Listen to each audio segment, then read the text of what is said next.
The shock photos of Chris O'Neill are causing concern among friends and the public. The American has changed dramatically in just 6 months. Then he finally arrived. Chris O'Neill, 48, enjoys all the benefits of being married to a taxpayer-funded princess. The American has access to luxuries and amenities that the poor subjects can only dream of.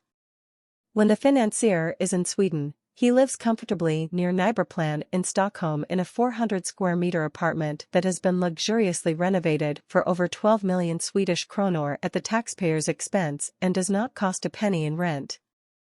The royal right of disposal, a more than 200-year-old agreement, means that the king and his family do not have to pay rent, which was recently highlighted in a revealing report on SVT's Uppdrag granskning. Declined to become a prince.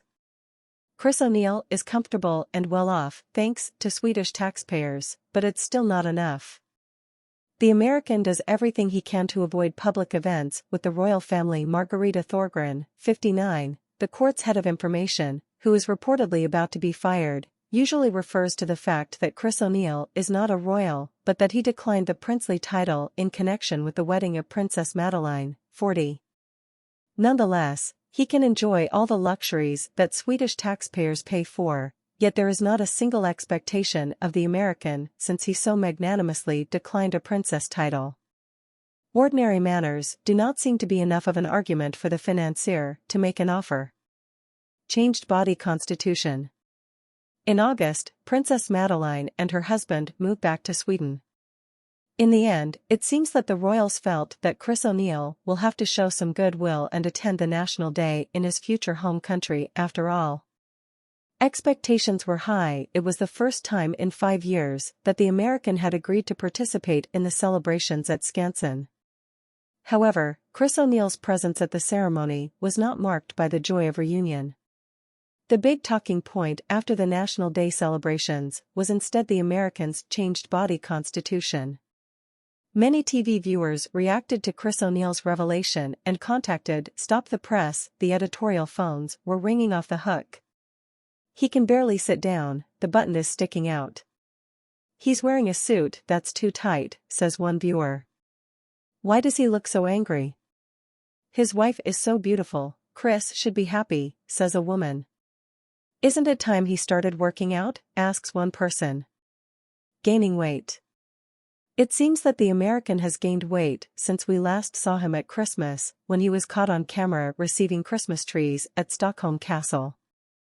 Stoppa Pressarna has been in contact with an expert who is one of Sweden's most famous dietitians. They have seen pictures of Chris O'Neill from when he last appeared on National Day 5 years ago. My assessment is that Chris has gained at least 18 kilos in weight since then. He's at the age where he needs to think about his health a bit more and what he puts in his body. A good diet should also be combined with exercise. It doesn't have to be hard exercise at all, but daily brisk walks of at least 30 minutes make a big difference, says the dietitian, who doesn't want to be more specific than that. No, I don't want to be too specific about Chris, my advice is more general. If I'm going to give Chris advice, I want to make it more private between him and me. Eating himself to death.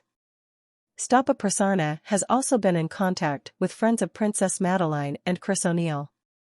Some of them were aware that the American's weight has skyrocketed in the last 6 months, while it came as a surprise to others. He's eating himself to death. What has happened? He doesn't look healthy, said one person in the circle of Princess Madeleine and her husband. Let's hope that the fall in Sweden will be healthy for Chris O'Neill. Welcome to Stockholm.